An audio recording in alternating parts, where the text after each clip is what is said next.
यह एक ऐसा आदमी है जिसे कोई छेड़ नहीं सकता। 3 शक्तिशाली क्षेत्र के नेता उसके सामने बच्चे की तरह सुनते हैं। उसका दिल सख्त है और हाथ तेज, कभी भी काम को अधूरा नहीं छोड़ता। उसकी शौर्य की छाप ऐसी है कि यहाँ वो सब कुछ कर सकता है।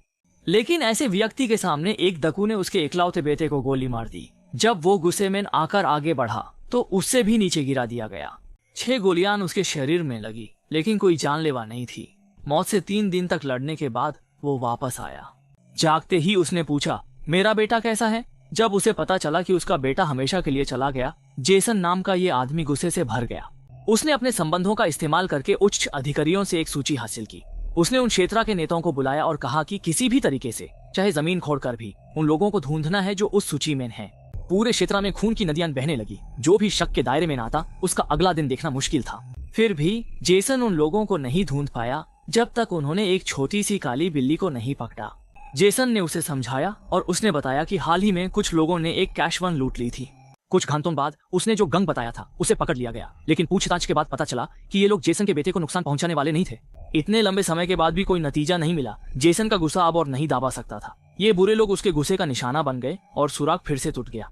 उसके साथियों ने जेसन को बताया कि उन्होंने कुछ ज्यादा ही कर दिया है और ये काम समुंदर में सुई ढूंढने जैसा है।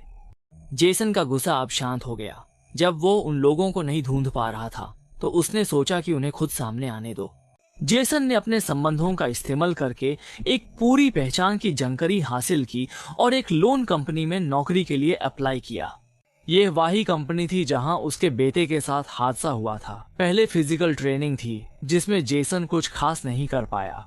फिर शूटिंग थी जिसमें वो पुराना खिलाड़ी था, लेकिन उसका निशाना कुछ खास नहीं था। आखिरी में ड्राइविंग थी जिसमें वो माहिर था, लेकिन एक गलती से रोड ब्लॉक से टकरा गया। अंत में वो बस पास हो गया। ये कितना मुश्किल है। जेसन ने ऐसा ही करना था क्योंकि सिर्फ ऐसे ही वो उन लोगों तक पहुंच सकता था जो कैश फंड को लूटने का प्लान बना रहे थे। जेसन का प्लान सही था।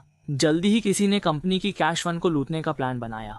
उन्होंने जेसन के साथी को बंधक बना लिया और गाड़ी को एक निर्धारित जगह ले जाने को कहा। ड्राइवर घबरा गया और सोचा कि गाड़ी वापस कंपनी ले जाए, लेकिन जेसन ने कहा कि अभी साथी को बचाना जरूरी है, वरना गाड़ी चलाओ या यहाँ से चले जाओ।